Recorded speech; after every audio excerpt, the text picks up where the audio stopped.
บายดีปลาลุง สบายดีปลาลุงหยอกเบื่อ เอาข่อยจะเอาขนมขึ้นแล้วขนาดนี้เอาอันนี้ไม่ให้ สบายดี ปลาลุง ปลาลุง โอ้ยเฮ้ยเว้าก็เป็นอยู่นี่ว่าบ่อยากเว้า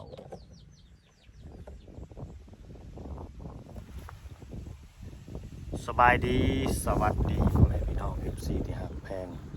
เบิร์ดสุขุสุคนเด้อพี่น้องเด้อเบิร์ดสมองสุบอนเนาะพอๆกับช่อง YouTube บ่าวลาวพาเพลินคือเก่าคือเดิมพี่น้องกันเนาะเพิ่มเติมมื้อนี้ก็พี่แหละพับเปลี่ยนหมุนเวียนพี่น้องเอ้ยเนาะเข้ามาหาทางครอบครัวนางแดงเพิ่นเนาะนางแดงบ่าวแตงเนาะ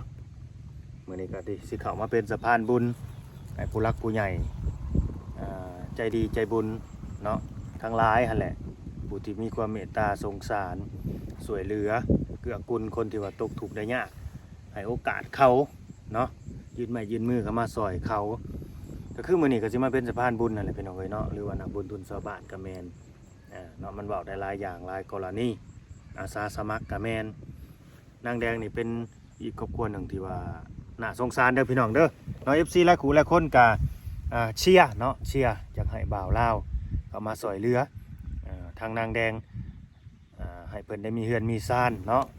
มีดินมีดอนเป็นของเจ้าของก็แน่นอนพี่น้องเอ้ยเนาะการที่บ่าวลาวเข้ามาซอยเหลือนี่ก็มาได้อยู่ก็มาได้เพียงแต่ว่าเป็นสะพานบุญเนาะเป็นผู้มาเผยแผ่เป็นผู้มานำเสนอชีวิตการเป็นอยู่เนาะแต่ว่าคนที่จะซอยสนับสนุนและก็ซัพพอร์ตก็คือผู้ใหญ่ใจดีที่อยู่ทางหลังได้พี่น้อง ที่อยู่ทางหลังเท่านี้แหละบ่ว่าสิเป็นคนลาวคนไทยเนาะถ้าว่ามีผู้ใหญ่ใจดีเปิดสมทบให้การช่วยเหลือบ่าวลาวก็คือเป็นสะพานบุญนี่แหละพี่น้องเอ้ยเนาะบ่แม่นเฮาสิเอาเงินเฮามาซอยหั่นนะบ่แม่นเฮาสิเอาเงินเฮามาซอยเขานั่นนี่บ่แม่นเนาะให้เข้าใจสั้นๆซะว่าคำว่านักบุญทุนชาวบ้านนั่นแหละก็สำหรับเคสนางแดงนี่เด้อพี่น้องเด้อเป็นเอื้อยของนางลอยแท้ๆเนาะเอื้อยพ่อแม่เดียวกันอันนี้ก็ทางบ่าวลาวนี่ก็กำลังสมทบเงินซื้อที่ดินพี่น้องเอ้ยเนาะเปิดรับบริจาคนั่นแหละเนาะซื้อที่ดินเพื่อว่าสิได้ปลูกเฮือนแล้วก็สร้างเฮือนให้นางแดงที่ดินนี่ก็ในราคา15,000 บาทไทยพี่น้องเอ้ยเนาะ 15,000 บาทไทยแต่ตอนนี้ก็ได้พี่น้องเอ้ยเนาะก็ได้เงินสมทบจากผู้รักผู้ใหญ่เพิ่นมาส่วนหนึ่งแล้วเนาะได้มาส่วนหนึ่งแล้วแต่ก็ยังบ่เพียงพอพี่น้องเอ้ยเนาะแล้วก็เงินที่ว่าสมทบเฮือนนี่ก็ได้มาส่วนหนึ่งแล้วแต่ก็ยังบ่เพียงพอเดี๋ยวเฮาสิเอาบินให้เบิ่งก่อนเนาะเอาบินคร่าวๆให้เบิ่งเด้อบินที่ว่าเอาไปสั่งไม้มื้อวานนี่ให้เจ้าของห้านไม้เขาคิดไล่ให้คร่าวๆนะคิดไล่ให้เบิ่งคร่าวๆก็ได้เห็นราคา10 ปลายล้านพี่น้องเลย ราคาดินนะ10 ปลายล้านผู้ใดก็ไปแล้วราคาดินว่าซั่นราคาไม้ขอโทษขออภัยราคาไม้นะพี่น้องเลยเครื่องเฮือนนางแดงนะ10 ปลายล้านนี่เด้นี่10480อันนี้คือราคาคร่าวๆเด้อ10 ล้าน480,000 กีบ 10 ล้านเนี่ยก็สิตกอยู่โอ้10,000 กว่าบาทเพื่อนได้พี่น้องเลยเนาะเพราะว่า11,000นี่ก็สิตกอยู่ประมาณ6 ล้านปลายเนาะถ้า20,000ก็12-13 ล้านประมาณนี้เนาะอันนี้ก็10,000 กว่าบาทแต่ว่าตอนนี้เงินที่ว่าสมทบเฮ็ดเฮือนนี่น้ำบ่าวลาวนี่มีอยู่7 ล้านฮักก็ได้7,300,000เด้อพี่น้องเด้อ7,300,000 กีบเงินที่ผู้รักผู้ใหญ่เพิ่นสมทบเข้ามาผู้ละ5ละ10เบิดสุขุสุคนนั่นแหละบ่าวลาวไปแลกไปเปลี่ยนเอาเป็นเงินกีบออกมาได้อยู่7,300,000 กีบอันนี้คือซัพพอร์ตเงินสิเฮ็ดเฮือนเด้อสมทบสิเฮ็ดเฮือนแต่มันก็ยังบ่เพียงพอนี่เนาะเพราะว่าทั้งหมดทั้งมวลนี่มันค่าไม้นี่มัน10 ล้านนะได้7 ล้านแล้วมันก็ยังขาดอีกประมาณ3 ล้านปลายหรือ4 ล้านพุ่นแหละพี่น้องเอ้ยเนาะ อันนี้คือให้เปิดกินไหลขาวๆเนาะไปบ่อะไรห่าง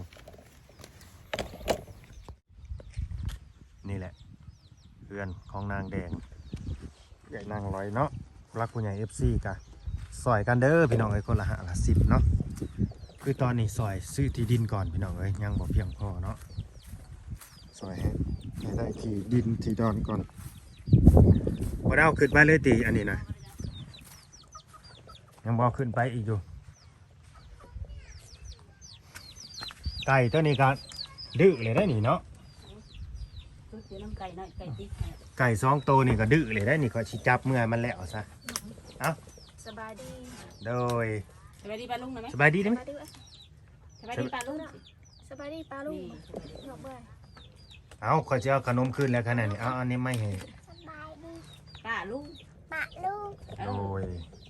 เฮ้ยเว้ากับเป็นอยู่นี่ว่าครับบ่อยากเว้า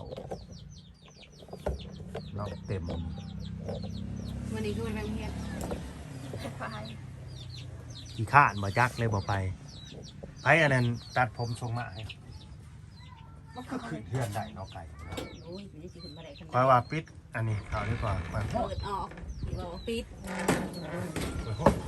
อันนี้ได้มีแนวโกอีกมั้ยบ่อันนี้ดิแม่บ่นั่งเลยแดง ก็ ก็เห็นหูโก ไปซื้อ ไปหา100หลายก็เป็น100 โอ้ไปซีมาแล้วเขานี่ เดี๋ยว ได้สำนิบ่ ก็ได้หอยดูสาวโล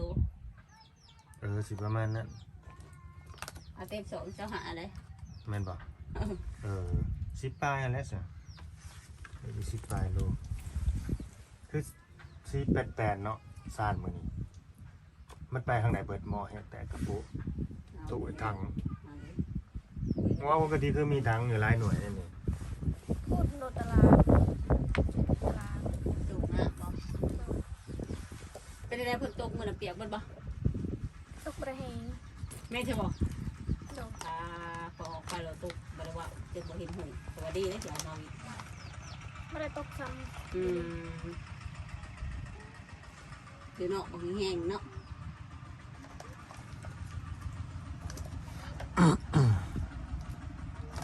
หัวไปทางไหนก็มานี่นะ ำ ฮะ ไปซอยเขาตัดไม้ ตัดไม้ยัง นี่ได้ไหม ไม่วิกบ่ บอก ตัดอยู่ในไสนี่ไม่บุกบ่ บอกว่าแม่นไม่บอก ตัดอยู่ไกลบ่นี่ นี่เด็ก เพื่อว่าสิไปในนี่เป็นแบบ นี่ ว่า เด่นเที่ยงเลยบ่ เรียกว่าบักไม่บกลงน่ะ เที่ยง เขาจ้างบ่ เขาจาง 40-50เลยจ้ะ ไม่เฮ็ดหยังอ่ะน่ะ ก็ว่าตัดไม้จากไม้ไปช่างแล้ว บ่ฮู้ว่าไม่ละคู่บ่หรือไม่สิเทือนเฮ็ดหยัง บอก อืม เพราะว่าคือจ้างถือแท้ เสียงปังๆอยู่ครับบ่ แม่นแล้ว อืมจ้าง40-50,000ต่างหาบ่หากระโพดดอกเฮ้ยหาถือโพด ก็เขาจ้างทางนี้เขาจะจ้างกับถือไปซะ อืม เขาจะบริจาคเพลงอันนี้นะเจ้าได้ยินเสียงนะว่า คือลงเนาะนี่แบบมันแปลนหั่นน่ะได้ยังจะกินข้าวเช้านี่ กินปลา อืมปลาอิหยังอ่ะนะ ปลาเข้า ผัวไปหาบ่ ดู ปลาเอาซื้อมาให้มื้อน่ะกินเบิดแล้วซะ หมดแล้ว โตจากมือ ยันว่ายอมกินเห็นเนาะถามได้ซะยันมื้อเช้ากินหัวมื้อแรงกินหางแบบนี้นะนอนนางเต็มไผตัดผมทรงผมหน้ามาให้นะแม่บ่หรือย่าบ่เต็มให้น้องจะกินน้ำในเด้อขนมฮะจะกินผู้เดียวได้กินได้แล้วบ่น้องนะฮะฮู้และสื่อน้องนะสื่อในใดฮู้เลยบ่เต็ม มือครัวอย่างเดียว เช้า แพงอยู่บ่น้องแพงอยู่ มื้อนี้ก็ได้กลับเข้ามาหาทางครอบครัว นางแดงคือเก่าก็สิมีข่าวดีแน่เนาะ มาบอกมาแจ้งมื้อนี้นะอยากฮู้อยู่บ่ข่าวดีนะบ่นางแดง โดย บ่ได้เมื่อยบ่ได้นี่บ่ได้เป็นเมื่อยหยังบ่ บ่ ธรรมดาเนาะ ธรรมดา บ่ได้ไปขุดกระปูอีกเด้อมื้อนี้ บ่ได้ไป อืม เอฟซีว่าคือเห็นใส่แต่เสื้อตัวเก่าอะเสื้ออันไหมานะบ่มักบ่ซั่นบ่ดังเด้ง สงสัยแบบเขาสิใส่แล้วใส่มันขาดให้มันเก่าไปเลยแล้วก็จะเปลี่ยนตัวใหม่นั่นนี่มันอยากคือความหมายนี่แบบใส่ตัวใดก็อยากใส่ซ้ำๆอยู่ฮะจนมันเก่ามันขาดแล้วก็เปลี่ยนตัวใหม่บ่จัก ใส่สักตาแล้วก็ใส่ตาแล้วก็ใส่ไป บ่ซุมเจ้าสิเป็นอันนั้นบ่หรือว่าในใด แม่นละ หรือว่าบ่อยากใส่ลายโตคันถ้าใส่ลายโตแล้วมันสิเอาอันนี้ว่าตามตรงซะขี้ข้านซักพี่น้องเอ้ยบ่ใส่แล้วมันลายโตได้ซะใส่ตัวเดียวใครแน่ตามโตสองโตนี่ซักมันก็บ่เมื่อยนะอันนี้เฮาก็สิมีความคิดคือกันได้แต่เฮายังน้อยดอกยังเป็น8-9 ปีเนี่ยนี่นะ10 ที่ ปี สมือ 10ก นี่ ว่า จะ ปี ใส่ทิ้ง มื้อนี้ใส่โยนโลด น่ะโยนเลยโยน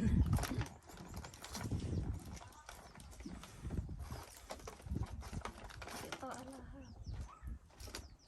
ผัวไปหาปลาไปเยื่องบ่หรือไปหยังใส่หมอง ใส่หมอง กู้ขึ้นมาแล้วมองในน้องนะ คูเลย จะได้มองกลางคืนนะบอก โดย ใส่มองกลางคืน เอาสรุปแล้วเช้าแล้วคุณบ่ได้เปลี่ยนบ่ เพิ่นบ่ได้ก็สิไปเปลี่ยนเสามาให้นะ เขายังเกี่ยวข้าวยังบ่แล้ว โอ้ ว่ามื้ออื่นแล้วสิไป ยังบ่แล้วเนาะ โดย สร้างนะครับเงียบเลยบ่ได้มาถามอีกบ่ บ่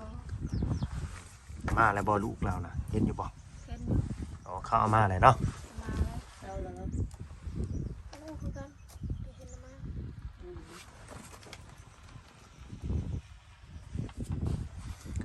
FC ก็ขอที่ยงที่อยู่น้ำบ่าวลาวไปหลายอยู่อยากฝากของฝากหยังมาให้นางแดงนี่ เงียบเลยบ่ ผู้ขอไปก็ขอแต่ว่าบัดฝากก็สิแจ้งอีกทีนึงเพิ่นว่า อ่า ก็คือเฮาเว้าเด้อกันสิฝากก็ฝากมาได้ แต่ต้องได้ซอยค่าเวลาบ่าวเราไปรับของอะนะพี่น้องเอ้ยอยู่ลาวนะเนาะของน้อยก็เสียน้อยของหลายก็เสียหลายถ้าของนำ100 200เฮาก็บ่ว่าดอกบักระดับ500หรือว่า700 800ขึ้นเมื่อนี่ห้วยอันนี้ก็อยากขอผู้ใหญ่ใจดีเพิ่นซอยคือกันเด้เวลาไปรับของหั่นน่ะเสียไปให้ไผกินอันนี้นางเต็มสิไปแบ่งไผมีบ่หมู่ นี่แหละเด็กมันก็กินไปน้ำทีละน้อยบ่ บ่มีหมู่อยู่บ่ รู้เรื่องเรียนน่ะ อืม ไปเถอะกินน้ำอัน2 อันแล้วก็ยา เพราะว่าลูกนี่สักคู่มือซั่นบ่ กูมือซัก โอ้มันเหี่ยวเด็กน้อยนี่มันเปลืองไหน ดูสักเนาะสักคู่มือ โอ้โหลูกเขาบ่ได้นอนนั่นเลยเพราะว่ามันต้องเหี่ยวเขาเปลี่ยนตลอดเด้มันก็มีสักบ่สัก สิให้แม่ลูกอ่อนไปหาหยังเนาะมีลูกอยู่นี่สงสัยแบบแต่มีแนวสิไปหาอยู่จังเอาลูกมาอยู่นำไปแล้วบ่แต่เช้ามานี่ บ่ได้ไป บ่ได้เฮ็ดหยังเนาะมีแต่ซักผ้าจักเพ เอ้าบ่ได้ต้องเรียนบ่เมื่อวานบ่เพื่อมาเดี๋ยววันเสาร์อาทิตย์แล้วก็ยาวเลย ยาวเลย อืม แม่ครูบ่ได้มาตามบ่บ่เต็มบ่ตามอีกอ๋อจักคนนักเรียนในห้องเจ้าน่ะฮอดบ่10 คนบ่ดังเต็ม ได้บ่สิ ฮอดบ่10 คน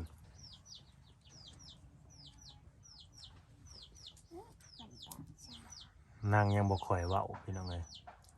ยังบ่ค่อยเว้ามันยังบ่ค่อยลึกนะให้มันชินก่อน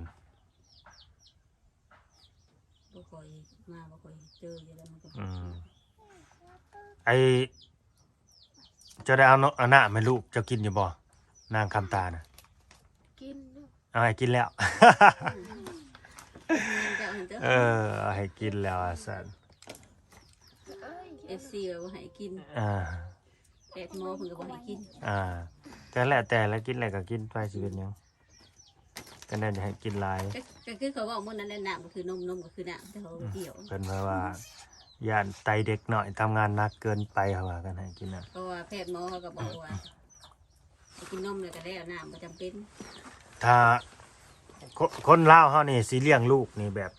ถูกหลักการบางคนก็บ่ถูกพี่น้องให้เลี้ยงลูกแบบแล้วแต่ผิดๆถูก ถ้าเฮาไปออกโรงหมอน่ะ ๆแม่น หมอเพิ่นสิแนะนำเพิ่นสิบอก เพิ่นก็สิเลี้ยงไปตามหลักวิทยาศาสตร์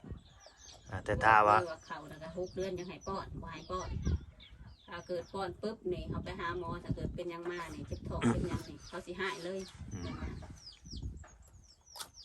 เขาสิหายแม่ได้บ่แม่นหายลูกเด้เขาสิว่าเป็นหยังคือให้กินจังซั่นจังซี่เห็นบอกมันเป็นมาเขาสิว่าเราได้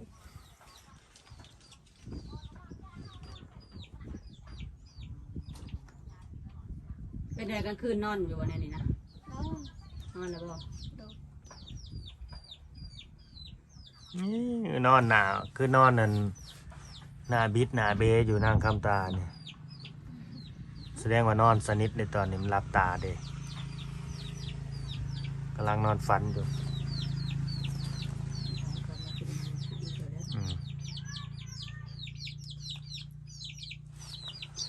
บ่ได้กินบ่จังว่าเสาะแท้ มีคนก็มาหาอยู่บ่นางแดง บอก บ่มีบ่ โดน เมื่อวานนี่เด้ บ่ได้ บ่ได้บ่มีคนเข้ามา FC จ้า บางคนก็ว่า คือเว้นมีไผมาถ่ายนางแดงแน่เว้นมีคนอื่นช่องอื่นเขามาถ่าย จังสั้นจังซี่เป็นหยังว่าซั่น มันบ่เป็นกระแส บ่แม่นได้มันก็แบบมันบ่เป็นกระแสแล้วเขาก็บ่จะเข้ามาถ่าย เข้มา คือเขามาถ่ายแหละ มันไกลดิ มันไกลหนึ่งมาเด้อสิบอกความจริงซินะหนึ่งมาหนึ่งนี่คือมันไกลสองนี่บ่เป็นกระแสถ่ายไปก็บ่มี คนเบิ่ง คนเบิ่งบ่มีวิว ผู้ใหญ่ บ่มีผู้ใหญ่เข้านั่นนี่ เขาก็บ่ได้มา เขาก็บ่ได้มาอีกอย่างก็ค่าน้ำเมืองน้ำมันเขามันก็แบบคันมาแล้วมันบัดในเสียในจุดนั้นนะพี่น้องเอ้ย ค่าใช้จ่ายมันก็ ค่าใช้จ่าย ค่าอยู่ค่ากินค่าน้ำเมืองน้ำมันเด้ แล้วเขาก็บ่มา เดินทงไกลแบบนี้ แล้วเขาก็บ่มาประมาณถ้าว่ามาถ่ายแหละเป็นกระแสนี่นะคนเบิ่งหลายวิวหลายเนี่ยนี่เขารู้มาเลยแหละ แต่ทุกคนมันก็ต้อง อ่ะ ถ่ายคลิปถ่ายหยังก็ต้องอาศัยวิวแหละพี่น้องเอ้ย แม่นเข้าใจในนั้นมันเป็นอย่างสั้นให้ FC สังเกตเบิ่งว่าคนใดที่ว่าเป็นกระแสนี่เขาสิลูมไปอยู่หั่นเลย ให้เบิ่งให้คิดแค่นั้นแหละ แต่ละมื้อนี่สิบ่ขาด ไผก็สิแล่นเข้าไปในหั่นน่ะยกเว้นบ่าวลาวเท่านั้นถ้าว่าบ่าวลาวนี่ถ้าไปอยู่ไสแหละสิไปอยู่หั่นไผอยากเป็นกระแสอยู่ไสก็เป็นข่อยบ่ได้แล่นนำหยังประมาณนี้หันนะอันนี้คือว่าความจริงเด้อเฮาก็บ่ได้ว่าให้ไผอีกนะว่าตามความเป็นจริงซื่อ สาเหตุที่ว่าบ่มี YouTube เข้ามาหา แม่น เนื่องบ่เป็นกระแสนี่แหละ ๆนั่นแหละ บ่ นาง เป็น แด กระ ง แสแล้วก็บวกมันไกลพี่น้องเอ้ย บวกผู้ใหญ่บ่เข้าอีก ใหญ่บ่ บ่ เข้า มีการช่วยเหลือบ่มีการสนับสนุนอยู่เบื้องหลัง เด้อนางแดงสิเป็นแนวนั้น ถ้าว่ามีคนหนึงปุ๊บก็มาถ่ายแหละ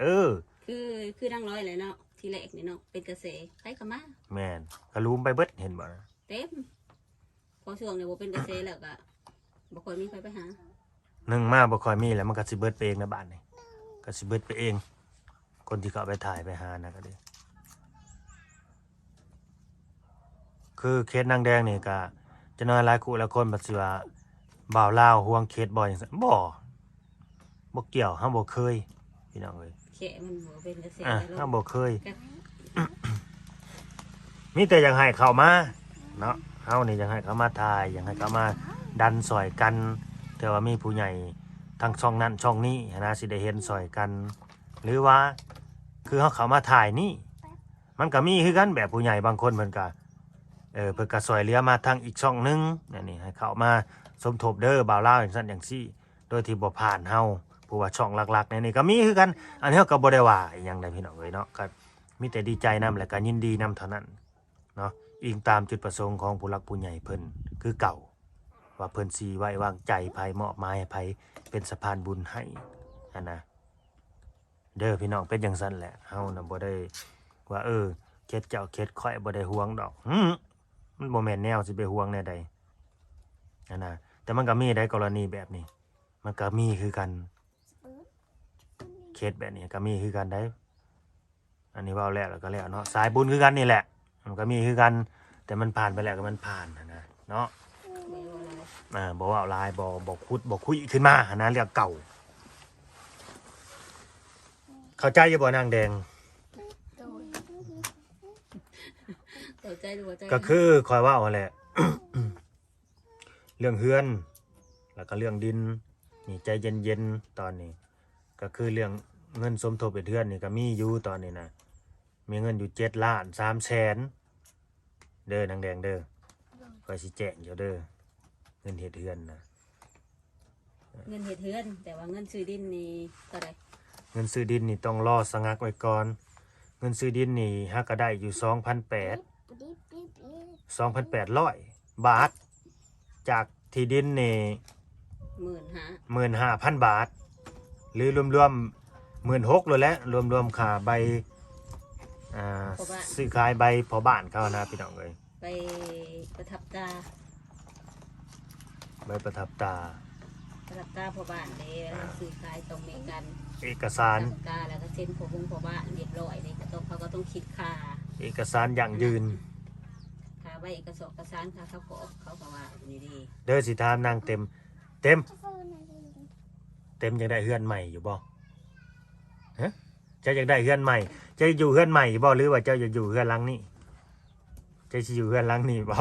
ยากได้เฮือนใหม่หรืออยากได้หลังเก่าเขาที่ได้ที่อยู่นี่หรือแบบอยากได้ใหม่งามกว่าเก่าไปนี่ อยากได้อีบ่อีนางหึมีความคิดอยากได้อีบ่เด็กหน่อยซ้ำนี้เอามึงดูหรือว่าอยู่ซ้ำนี้ก็พอแหละลุงเอ้ยว่าสิก็อยู่ซ้ำนี้เขาก็สบายแล้วพ่อบ่ซ้ำนี้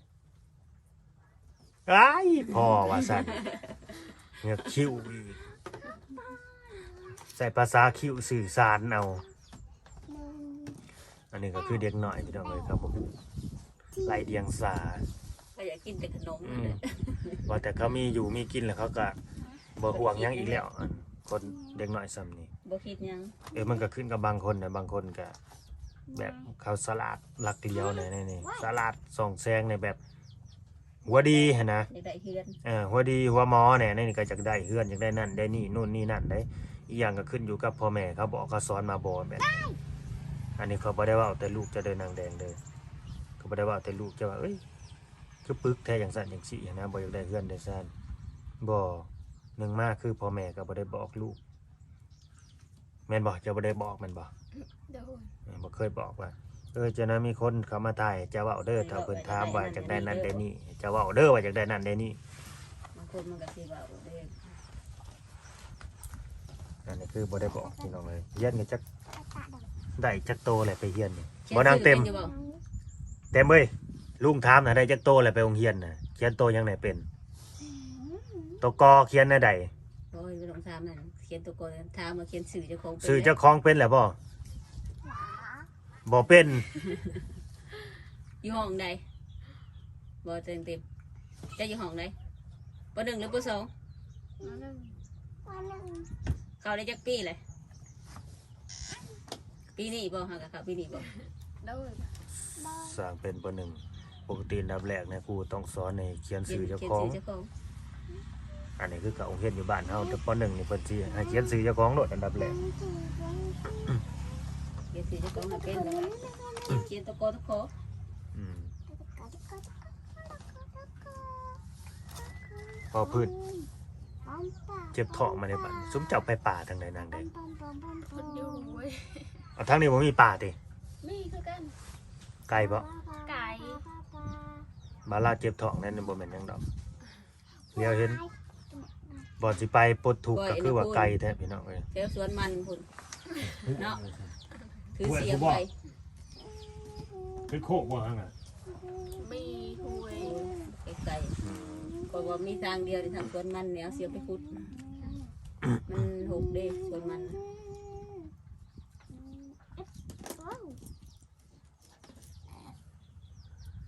ก็ฝากทั้งผู้รักผู้ใหญ่เด้อ FC เบ่สุขุสุคนเลยพี่น้องเอ้ยเนาะที่เข้ามาเบิ่งมาชมฝากผู้รักผู้ใหญ่เนาะขอความเมตตาสงสารและก็ซอยสนับสนุนซัพพอร์ตช่อง YouTube บ่าวลาวแล้วก็ซอยเรือนางแดงนำเด้อพี่น้องเอ้ยเนาะซอยนางแดงเข้ามาทางบ่าวลาวก็สำหรับ ซอยซัพพอร์ตซอยสนับสนุนเฮาหั่นแหละให้ได้มีเขาเรียกว่าให้ได้มีงานนะเนาะให้ได้มีการมอบหมายให้ได้มีการเฮ็ดให้งานเดินว่าซั่นซะ การช่วยเหลือเข้ามา มีการช่วยเหลือก็สิได้มีงานเดิน ถ้าบ่มีการช่วยเหลือเฮาก็บ่ไปบ่มากันอยู่นี่ บ่ไปบ่มาพี่น้องเอ้ยเพราะว่าก็รอจากผู้หลักผู้ใหญ่เพิ่นคือกันรอพึ่งพา บารมี บารมีเนาะทรัพย์สินเงินทองที่เพิ่นสิบริจาคเข้ามาหั่นแหละเพื่อนนี่คือกันแต่บ่ได้ผู้หลักผู้ใหญ่มันก็สงักไว้อยู่นี่เพราะว่าเฮาต้องได้ซื้อดินก่อนเด้เอาทีละขั้นตอนก่อนให้มันจบดินแล้วก็ซื้อดินแล้วก็จังตั้งเสาขึ้นเลยคือผู้ใหญ่ใจดีเพิ่นก็ว่าอยากเห็นเสาเฮือนนางแดงตั้งขึ้นว่าซั่นอยากเห็นก็ให้เพิ่นอดใจรอก่อนเพิ่นสิได้เห็นอยู่ดอก เฮาซื้อดินยังบ่ได้ แม่น เอาเงินค่าเงินซื้อดินนี่ยังบ่พอ มันสิเป็นแนวนี้แหละก่อนการช่วยเหลือน่ะเบิดอย่างหนึงมันบ่เปรียบพร้อมทุกอย่าง คือที่แรกนี่คือบ่าวลาวว่าสิเฮ็ดเรือนเลยนี่นะปัดเพื่อความสบายใจของ FC และก็นางแดงแบบนี้นะผู้หลักผู้ใหญ่ว่าถ้าเกิดว่าอนาคตข้างหน้าถ้าปลูกเรือนไปแล้วเจ้าได้เลิกได้ลากับผัวน่ะนี่บัดย่านเขาไล่เจ้านี้บ่มีสิทธิ์หยังในเฮือนในซ่านในดินในดอนตอนนี้นะมันเป็นแนวนั้นพี่น้องเขาก็ต้องคิดในแง่ลบไว้แน่นะเนาะบ่ได้ไปคิดแต่ทางบวกอย่างเดียวเพราะว่าเรื่องของอนาคตนี่มันบ่มีไผสิฮู้นะมันสิเป็นจังใดแม่นอยู่บ่นางแดงข่อยเว้า โดย จักก็เห็นดีนำอยู่บ่ทุกสิ่งทุกอย่างนี่ โดย เห็นดีเนาะเห็นดีเห็นงามนำกะสิได้จบคลิปไว้ซ้ำนี่แหละพี่น้องเอ้ยถ้าเบิ่ง EP ต่อไปเนาะ ว่าบ่าวลาวได้พี่สังแหน่มาให้มื้อนี้เนาะนอกจากขนมให้ร้านนี่บ่หรือว่ามีของใช้อย่างอื่นนำบ่เจ้าน้อยผู้ใหญ่ใจดีเพิ่นเข้ามาเบิ่งเอ้าคือบ่เห็นให้นางแดงจักเทื่อว่าซั่นสรุปบ่ได้ซื้อให้ซัมบ่ปัจจิวาอีกได้ฮะเนาะมีหยังอยากฝากถึงผู้หลักผู้ใหญ่บ่นางแดงเอาเบิ่งดูมีหยังแหน่บ่ นี่ มี โดย ว่า มีหยังบาทนี่เอาเลยเด้อบาทนี่สินจนรุดแอวบาทนี่ก็ว่ามีนี่ได้ใส่สินงามแท้มื้อนี้ โอ้ยสิมือสุดน่ะมือนั่นได้เฮามาแล้วได้ บ่ เอาสินนั่น เก่าได้นี่ ฮะ สุดเก่าได้ สินนี่เอามาให้ซะบ่ บ่พื้นวันนั้นมือเฮามามื้อนั้นใส่สิพื้นนี่กับเสื้อตัวนี้ แม่นซะบ่ ไม่ละ แล้วคือหมักแห้งแท้ซะ คอยถึงถาม พอเราบ่ได้เบิ่งนะ FC ก็ว่าอยู่ อืม ก็คอยถึงถามเลยเดียว FC ใช่มั้ยว่า อ่ะมีหยังกับฝากได้ไหมคันบ่มีแล้วก็สิได้จบคลิปได้ ขอบใจว่ะ ขอบใจ ขอบใจ FC บ่ ขอบใจ FC โดย ช่วยเหลือเนาะ ช่วยเหลือให้อยู่ดีไม่แห้งให้สุขภาพแข็งแรง โดย นายกมันควรยืน น้ำมือน้ำแม่ในแม่อีนางเต็ม ร่ำรวย โดย สาธุ โดยสาธุเนาะสมพรปากเพิ่นเนาะขอบใจ FC เพิ่นว่าเขาก็สิได้จบคลิปไปสำนี้พี่น้องเอ้ยเนาะถ้าเบิ่ง EP ต่อไปเด้อเนาะก็ยังสิมาแจ้งเพิ่นอีกเนาะตามนั่นแหละพี่น้องเอ้ยสบายดีนางแดงนางเต็มสบายดีโดยสบายดี